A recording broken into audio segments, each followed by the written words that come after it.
अगर किसी competitive examination में या फिर क्लास में कोई स्टूडेंट फर्स्ट सेकंड या थर्ड रैंक पे आ जाता है, यानी फर्स्ट सेकंड थर्ड पोजीशन पे आ जाता है, तो उन स्टूडेंट के लिए सभी टीचर्स के या फिर बाकी जो स्टूडेंट्स हैं, पेरेंट्स हैं, उनके माइंड में एक पॉजिटिव इमेज क्रिएट हो जाता है उस स्टूडेंट के लिए कि हाँ, ये स्टूडेंट पढ़ने में अच्छा है। क्लियर? ये स्टूडेंट पढ़ने में अच्छा होगा, इसका बिहेवियर अच्छा होगा, इसलिए इसके अच्छे मार्क्स आते हैं और ये क्लास में पोजीशन पे आता है, फर्स्ट सेकंड थर्ड पोजीशन पे आता है। तो इसी तरीके से आप देखेंगे कि मार्केट में भी बहुत सारे ऑर्गेनाइजेशंस हैं जो कि एक नीड को फुलफिल करने के लिए सिमिलर टाइप ऑफ प्रोडक्ट को मार्केट में सेल करती हैं। तो ऐसे केस में जरूरी है कि जो अलग-अलग ऑर्गेनाइजेशन है वो अपने प्रोडक्ट की पॉजिटिव इमेज जो है वो कस्टमर के माइंड में क्रिएट करें, क्योंकि जिस भी प्रोडक्ट की पॉजिटिव इमेज क्रिएट होगी कस्टमर के माइंड में, कस्टमर उसी प्रोडक्ट को परचेज करेगा। और मेन मोटिव किसी भी ऑर्गेनाइजेशन का क्या है कि कस्टमर ज्यादा से ज्यादा उनके प्रोडक्ट को परचेज करे, और कस्टमर तभी उनके प्रोडक्ट को परचेज करेगा जब उनके प्रोडक्ट की इमेज जो है वो अच्छी होगी कस्टमर के माइंड में। क्लियर? तो यही पोजिशनिंग कहलाता है। पोजिशनिंग क्या हो गया? It is a strategy to create a positive image of the brand, product और service in the prospective customers. Clear?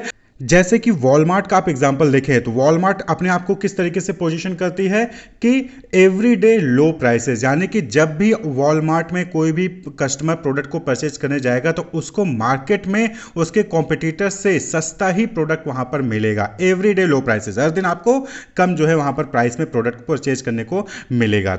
तो इस तरीके से जो अलग ऑर्गेनाइजेशंस हैं, डिफरेंट ऑर्गेनाइजेशंस हैं, वो अपने प्रोडक्ट का एक पॉजिटिव इमेज जो है वो क्रिएट करती हैं कस्टमर के माइंड में, यानी कि मार्केट में अपनी एक पोजीशन क्रिएट करती है जिससे कि कस्टमर उनके प्रोडक्ट को प्रेफर करे, उनके ब्रांड को प्रेफर करे रादर देन कॉम्पिटिटर्स ब्रांड और प्रोडक्ट। क्लियर? तो अलग अलग ऑथर्स ने पोजिशनिंग को अलग अलग तरीके से डिफाइन किया है। तो फिलिप कोटलर ने पोजिशनिंग को डिफाइन किया है। उन्होंने कहा कि positioning is the act of designing a company's offering and image to occupy a distinct valued place in the target customers mind, यानी कि जो भी कंपनी का टारगेट कस्टमर है उनके माइंड में कंपनी की ऑफरिंग को लेकर एक डिस्टिंक्टिव इमेज क्रिएट हो, एक अच्छा इमेज क्रिएट हो, वैल्यूड प्लेस जो है कस्टमर के माइंड में मिले कंपनी के प्रोडक्ट को, कंपनी के ब्रांड को, इसके लिए जो भी काम किया जाता है उसी को पोजिशनिंग कहते हैं। क्लियर? उसी को हम पोजिशनिंग कहते हैं। तो सिंपल सा समझिए कि पोजिशनिंग क्या हो गया कि कस्टमर के माइंड में अपने प्रोडक्ट का एक पोजीशन क्रिएट करना, यानी कि कॉम्पिटिटर से अच्छा पोजीशन क्रिएट करना। जो भी टारगेट कस्टमर है वो कॉम्पिटिटर के प्रोडक्ट के लिए जो भी सोचता है उससे अच्छा हमारे प्रोडक्ट के बारे में सोचे, ऐसा क्रिएट करना ही पोजीशनिंग कहलाता है। Clear? The company tries to project their product as the best among similar price bracket in the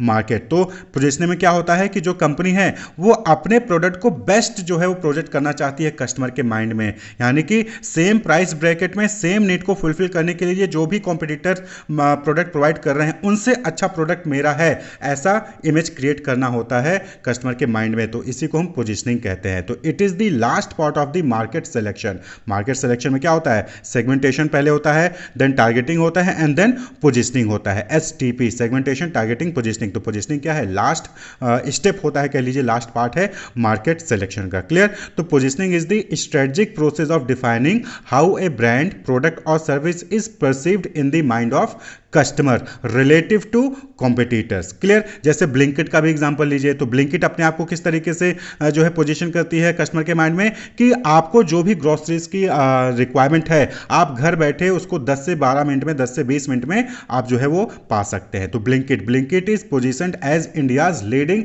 instant commerce platform. Blinkit अपने आप को किस तरीके से पोजीशन करी है? Instant commerce platform. वो क्या प्रॉमिस करती है कि आपको जो भी ग्रोसरीज की रिक्वायरमेंट है वो 10 से 20 मिनट में आपके घर जो है वो डिलीवर हो जाएगा। क्लियर? तो इस तरीके से जब कंपनीज कॉम्पिटिटर से अच्छा इमेज अपना क्रिएट करती हैं कस्टमर के माइंड में तो उसी को हम पोजीशनिंग कहते हैं। तो पोजीशनिंग के लिए 3 इंपॉर्टेंट चीजें हैं जो कि ध्यान में रखनी चाहिए। तो according to Alistair M Morrison, उन्होंने हॉस्पिटैलिटी एंड ट्रैवल मार्केटिंग के नाम में 2007 में 3 इंपॉर्टेंट चीजें बताई थी जो कि कंपनीज को ध्यान में रखनी चाहिए। टू पोजीशन अ प्रोडक्ट और service offering in the market one needs to understand the 3 element. 3 important element है जो कि पोजीशनिंग के लिए इंपॉर्टेंट है उसको ध्यान में रखना चाहिए। सबसे पहला, एक पॉजिटिव इमेज क्रिएट करना है। दूसरा, कम्युनिकेट करना है कस्टमर के बेनिफिट को, यानी कि आपका प्रोडक्ट, आपका ब्रांड का इस्तेमाल करके कस्टमर को क्या बेनिफिट मिलेगा उसको भी कम्युनिकेट करना जरूरी है। और तीसरा, differentiating the brand from competitive services, यानी कि जो भी आपके कॉम्पिटिटर हैं उनसे अपने आप को डिफरेंशिएट भी करना है। तो जब भी पोजीशनिंग करनी हो तो ये तीन इंपॉर्टेंट चीजें हैं जो कि ध्यान रखनी चाहिए किसी भी ऑर्गेनाइजेशन को। एक तो पॉजिटिव इमेज क्रिएट करना है, दूसरा कस्टमर को कम्युनिकेट करना है कि उनका प्रोडक्ट इस्तेमाल करके उनको क्या बेनिफिट मिलेगा, और तीसरा, अपने आप को कॉम्पिटिटर से डिफरेंशिएट भी करना है। ऐसा ना हो कि आप भी same product, same feature, same quality जो है प्रोवाइड करें जो कि कॉम्पिटिटर भी प्रोवाइड कर रहा है, तो कस्टमर आपका ही प्रोडक्ट क्यों परचेज करेगा। क्लियर? तो ये तीनों ही चीजें इंपॉर्टेंट हैं किसी भी प्रोडक्ट की पोजिशनिंग के लिए, किसी भी प्रोडक्ट की पॉजिटिव इमेज क्रिएट करने के लिए। क्लियर? तो अब बात कर लें कि कौन कौन से स्ट्रेटजीज हैं, अप्रोचेज हैं या फिर मेथड्स हैं जिसके जरिए पोजिशनिंग की जा सकती है। क्लियर? या फिर आप कह लीजिए बेसिस ऑफ पोजीशनिंग की, किस बेसिस पे पोजीशनिंग होती है मार्केट में प्रोडक्ट की, ब्रांड्स की। क्लियर? तो सबसे पहला बेसिस है एट्रीब्यूट पोजीशनिंग। एट्रीब्यूट का मतलब होता है फीचर। क्लियर? तो focusing on specific product feature, जैसे कि आप देखते होंगे मार्केट में बहुत सारे ऐसे ब्रांड्स हैं जो कि क्या अपने आप को क्या बताते हैं कि उनका प्रोडक्ट आप इस्तेमाल करोगे तो कोलेस्ट्रॉल फ्री है, यानी कि उनके प्रोडक्ट में कोलेस्ट्रॉल कम है, जीरो है। क्लियर? इसी तरीके से प्रोडक्ट है जो अपने आप को जो है प्रमोट करती हैं किस तरीके से कि उनके प्रोडक्ट में शुगर नहीं है, जीरो शुगर है। क्लियर? तो ये एट्रीब्यूट पोजीशनिंग होगी, यानी कि प्रोडक्ट के फीचर के बेसिस पे अपने आप को एक अपने प्रोडक्ट की इमेज क्रिएट कर रहे हो कस्टमर के माइंड में। भाई कोलेस्ट्रॉल फ्री क्यों जरूरी है? क्योंकि आज के टाइम पे सभी लोग हेल्थ कॉन्शियस हो गए हैं और कोलेस्ट्रॉल की वजह से हार्ट की प्रॉब्लम होती है, तो लोग जो है ऐसे प्रोडक्ट को सर्च कर रहे हैं जो कि कोलेस्ट्रॉल फ्री हो, जिसको खाने से उनके कोलेस्ट्रॉल इंक्रीज ना हो। तो जो कंपनीज हैं वो अपने आप को किस तरीके से पोजीशन कर रही हैं, किस तरीके से अपनी इमेज क्रिएट कर रही है कस्टमर के माइंड में कि उनका प्रोडक्ट आप कंज्यूम करोगे तो आपको कोलेस्ट्रॉल का रिस्क नहीं रहेगा। क्लियर? तो this is the way of positioning. तो ये इस मेथड को हम क्या कहेंगे, एट्रीब्यूट पोजीशनिंग, जहां पर कंपनी अपने प्रोडक्ट के फीचर्स के बेसिस पे अपनी एक इमेज क्रिएट कर रही है कस्टमर के माइंड में। क्लियर? इसी तरीके से जो अगला बेसिस है या फिर अगला स्ट्रेटजी है that is benefit positioning. Benefit positioning यहां पे क्या है कि जो ऑर्गेनाइजेशन है वो अपने प्रोडक्ट के बेनिफिट के बेसिस पे अपने आप को जो है पोजीशन कर रही है। जैसे बाइक वाले हैं वो क्या पोजीशनिंग कर सकते हैं कि बेटर इन माइलेज, यानी कि अगर आप उनके व्हीकल को, उनके ऑटोमोबाइल्स को परचेज करोगे, उनकी कार या उनकी बाइक को परचेज करोगे तो आपको अच्छा माइलेज मिलेगा एज पर दी कॉम्पिटिटर, कॉम्पिटिटर से अच्छा माइलेज आपको मिलेगा। That is benefit positioning. Clear? Use और एप्लीकेशन पोजीशनिंग, यानी कि यहां पर प्रोडक्ट को किस तरीके से यूज करना है, उसका कहां पर यूज होगा, कहां पर एप्लीकेशन होगा, उसके बेसिस से पोजीशनिंग किया जा रहा है। Positioning based on the when और how the product is use, यानी कि कब और कहां कैसे इस्तेमाल किया जाएगा प्रोडक्ट को, उसके बेसिस पे पोजीशनिंग की जा रही है। जैसे कि बहुत सारे सेरेलैक्स हैं जो कि अपने आप को पोजीशन करते हैं कि अगर आपका बच्चा जो है खाना नहीं खा रहा है तो उसको प्रोटीन विटामिन नहीं मिलेगा, तो ऐसे केस में आप उनका प्रोडक्ट इस्तेमाल करिए। हेल्दी सेरेलैक्स हैं जो कि मिल्क के साथ आप दोगे तो उनके दिन भर की प्रोटीन विटामिन पूरा हो जाएगा। क्लियर? तो हेल्दी ब्रेकफास्ट, यानी कि यूज या एप्लीकेशन के बेसिस पे पोजीशनिंग कर रहे हैं कि खाना नहीं खा रहा, आप हमारा प्रोडक्ट परचेज करके खिलाइए। क्लियर? उससे सारा बेनिफिट मिलेगा। इसी तरीके से आप देखेंगे स्पेसिफिक ओकेजन के लिए जो है वहां पर प्रोडक्ट की पोजीशनिंग की जाती है। जैसे ज्वेलरीज हैं तो ज्वेलरी में वेडिंग ज्वेलरी, यानी कि इस टाइप की ज्वेलरी होंगी जो कि वेडिंग के टाइम पे ही पहने जाती हैं। रेगुलर ज्वेलरी जो कि रेगुलर टाइम पे आप कभी भी पहन सकते हैं। क्लियर? तो यूज और एप्लीकेशन के बेसिस पे प्रोडक्ट की पोजीशनिंग की जाती है। इसी तरीके से जो अगली स्ट्रेटजी है या फिर मेथड है, अप्रोच है या फिर बेसिस है पोजीशनिंग की, दैट इज यूजर पोजीशनिंग, यानी कि प्रोडक्ट को यूज करने वाला कौन है इसके बेसिस पे पोजीशनिंग की जा रही है। Targeting a specific user group like tour package. Tour package में क्या होता है कि कपल्स के लिए टूर पैकेज है। क्लियर? या फिर फैमिली के लिए टूर पैकेज है या फिर सिंगल्स के लिए टूर पैकेज है। तो यहां पर क्या हो रहा है कि यूजर पोजीशनिंग की जा रही है कि specific in group of customers के लिए हमारा प्रोडक्ट है। तो यूजर पोजीशनिंग, जैसे कि आप देखते होंगे सेविंग वाले में आता है रेजर, तो वहां पर होता है कि वो पोजीशनिंग अपने आप की कर रहे हैं कि आप कैसे भी जो है करके सेविंग करिए, आपका कटेगा नहीं, यानी कि कहीं पर भी कट मार्क्स नहीं आएंगे। तो that is user positioning. Clear?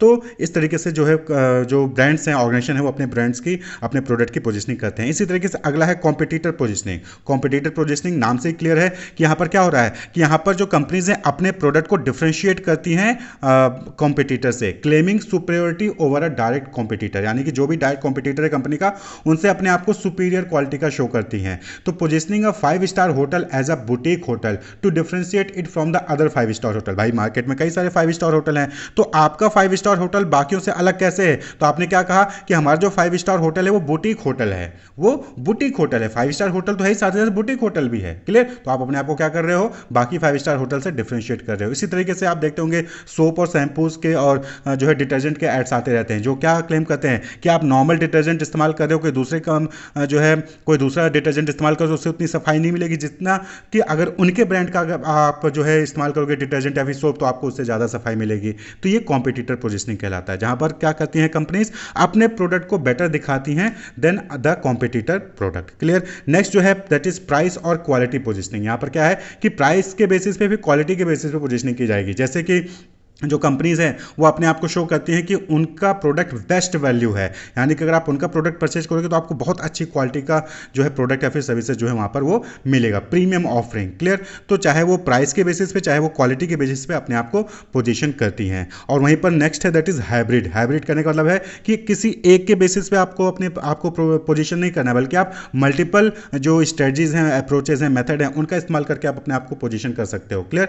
आप चाहो तो कॉम्पिटिटर पोजीशनिंग, प्राइस पोजीशनिंग दोनों का इस्तेमाल कर सकते हो। क्लियर? तो हाइब्रिड। तो ये जो है कुछ डिफरेंट पोजीशनिंग स्ट्रेटजीज हैं जो कि ऑर्गेनाइजेशन द्वारा इस्तेमाल की जाती हैं अपने प्रोडक्ट की पॉजिटिव इमेज क्रिएट करने के लिए मार्केट में, टारगेट कस्टमर के माइंड में। क्लियर? तो अब बात कर लें कि इंपॉर्टेंस क्या है। तो आप जो भी कॉन्सेप्ट आपने समझा है इसके बेसिस पे आप इंपॉर्टेंस को आसानी से समराइज कर सकते हो। जैसे पहला, डिफरेंशिएशन। जो पोजीशनिंग है ये ब्रांड्स को हेल्प करता है कि वो अपने आप को कॉम्पिटिटर से डिफरेंशिएट कर सकें, जिससे कि उनकी एक अच्छी इमेज जो है वो जो टारगेट कस्टमर से उनके माइंड में क्रिएट होगी। Influence consumer perception. जाहिर सी बात है कि आप जो ऑर्गेनाइजेशन है वो अपने प्रोडक्ट की, अपने ब्रांड की पॉजिटिव इमेज क्रिएट करना चाह रहा है। क्लियर? तो जब पॉजिटिव इमेज क्रिएट हो जाएगा कस्टमर के माइंड में, तो जाहिर सी बात है कि कस्टमर जो है उनके प्रोडक्ट को ज्यादा वैल्यू देगा। क्लियर? कंज्यूमर का परसेप्शन इन्फ्लुएंस हो रहा है, यानी कि आप कंज्यूमर अभी तक आपके प्रोडक्ट के बारे में नहीं जानता था, अब जो है आप पोजीशनिंग के जरिए कस्टमर के माइंड को इन्फ्लुएंस कर रहे हो, कस्टमर आपके प्रोडक्ट को जानने लगा और साथ ही साथ अब कस्टमर आपके प्रोडक्ट को ही प्रीफर भी कर रहा है। ठीक है? तो कस्टमर के परसेप्शन को आप इन्फ्लुएंस करते हैं पोजीशनिंग के जरिए।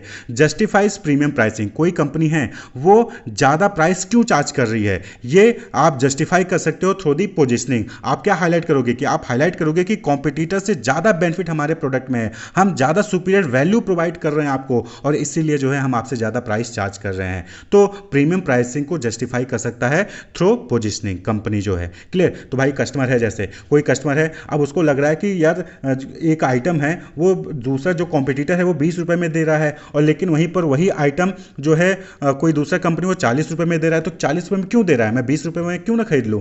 तब वो कंपनी आती है और वो अपने आप को इस तरीके से पोजीशन करेगी, बेनिफिट पोजीशन, प्राइस पोजीशन या फिर क्वालिटी पोजीशन का इस्तेमाल करके वो अपनी एक इमेज क्रिएट करेगी कस्टमर के माइंड में कि हम 40 रुपए का आपको प्रोडक्ट दे रहे हैं, लेकिन हमारे प्रोडक्ट की वैल्यू जो आप 20 रुपए का परचेज कर रहे हो उससे ज्यादा है, उससे अच्छी क्वालिटी का है। क्लियर? तो इस तरीके से पोजीशनिंग के जरिए हम प्रीमियम प्राइसिंग को जस्टिफाई कर सकते हैं। क्लियर? इसके अलावा फिर जो है आप इंपॉर्टेंस से लिख सकते हैं कि कॉम्पिटिटिव एडवांटेज मिलता है, कि भाई जाहिर सी बात है कि अगर आपकी पोजीशनिंग अच्छी हो गई, कस्टमर के माइंड में पोजीशन अच्छा क्रिएट हो गया प्रोडक्ट के लिए, तो कॉम्पिटिटिव एडवांटेज मिलेगा, कंपटीटर के प्रोडक्ट को कम और आपके प्रोडक्ट को ज्यादा प्रेफर किया जाएगा। लॉन्ग टर्म सक्सेस के लिए जो है पोजीशनिंग अच्छा है, क्योंकि पॉजिटिव इमेज क्रिएट रहेगा, अच्छा इमेज क्रिएट रहेगा कस्टमर के माइंड में, तो लंबे समय तक आपका प्रोडक्ट परचेज किया जाएगा।